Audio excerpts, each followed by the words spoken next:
చాలా కష్టాల పాలైపోయాను. ఎందుకంటే ఇక్కడ బల్కంపేటలో సెక్యూరిటీ గార్డ్ డ్యూటీ చేసినప్పుడు బల్కంపేట సమీపంలో కార్ యాక్సిడెంట్లో కూడా నేను కింద పడి కాలు ఇరగొట్టుకున్నాను. అది కూడా గాంధీ హాస్పిటల్లో అడ్మిట్ అయిన రిపోర్ట్ కూడా ఉన్నది. మరి ఆ విషయం కూడా కేసీఆర్కి తెలియపరిచాను, ఆయన పట్టించుకోలేదు. రెండవది గ్రామం ఇబ్రాహింపూర్లో నా పొలము 2 ఎకరాల పొలము కమర్ బాలయ్య అనేట ఆయన తెలుగు ఆయన కబ్జా చేసుకున్నాడు. నేను ఇక్కడ ఉండిపోయాను ఒక 10-15 సంవత్సరాల దగ్గర.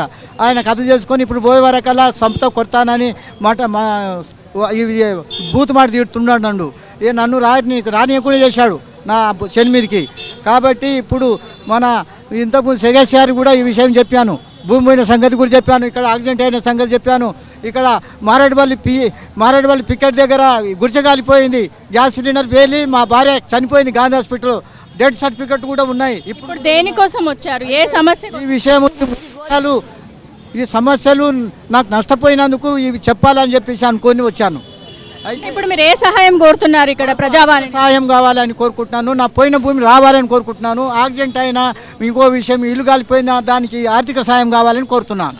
ఇంకోటి మూడవది భూమి పోయింది, అది నాకు ఇప్పించాలి. ఆ యొక్క మన రేవంత్ రెడ్డి గారు దయతలిచిన మీద ఆ భూమి ఇప్పించాలని చెప్పి ఆయన సాయం కోరుతున్నాను. ఇప్పుడు ఇక్కడ అప్లికేషన్ ఇచ్చారా? ఇచ్చాను, ఇప్పుడే ఇచ్చాను. కాబట్టి ఇది కూడా చెప్తున్నాను, ఈ 3 నష్టాలు జరిగినాయి కేసీఆర్ పరిపాలనలో. కాబట్టి ప్రస్తుతం నాకు ఇబ్బంది పాలైపోయినా, నా కొడుకు బిడ్డలు కూడా లేరు, తమ్ముని కొడుకు నడుపుకున్నాను, ఆయన చదువుతున్నాడు వికారాబాద్లో.